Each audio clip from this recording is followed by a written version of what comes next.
Let's take a look at something you may find interesting, and that's Zoomify. You'll find Zoomify under the File Export menu. Come down to Zoomify. It's a plug-in, more or less, from this company called Zoomify. You can take it, Zoomify. You can take a look at it there on the website.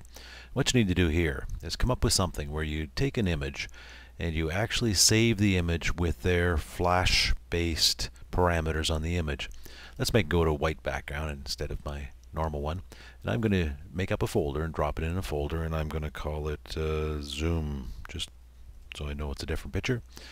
And I'm going to do it at the maximum tile option, and 400 by 400 pixels. You could make it go a little bit. I'll tell you what, let's make it go to, it'll be a little longer to actually process the file, but let's make it bigger, 600 by 600 pixels. We're going to open up probably in Firefox, my standard web browser. Say OK and let it do its thing. What this does is it takes your image and it breaks it down into small little tiled areas. Now, just for viewing here, I'll blow this up a little bit more so you'll be able to zoom in and see this a little bit more. Let me keep going up here a bit. There we go. It's about as big as I can make it and still see the menus at the bottom.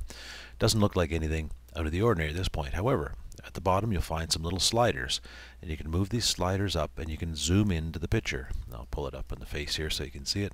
This little flower pot. And I'm going to zoom in, keep zooming in, and you can see this picture starts to snap in quite sharp as I zoom in. There you see the top halo in this little flower pot.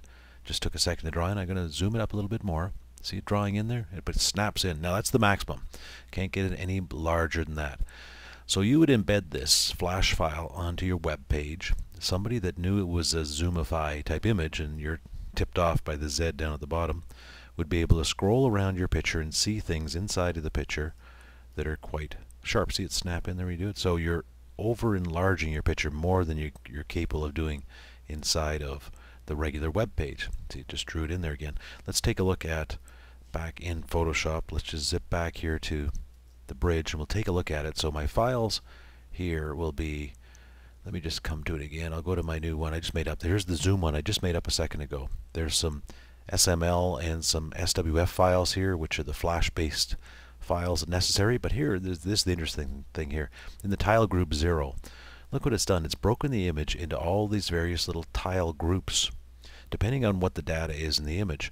Saved it as a numbered JPEG, and then it's encoded it with the flash encoding. And look how many there is. There's probably, I would imagine, well, 256 items in this folder is what it tells me. I'm going to go back, and there's a second folder, tile group 1. And same idea here again. There's 70 items in this one. All the little close-up areas where it's found detail and it wants to enlarge it up.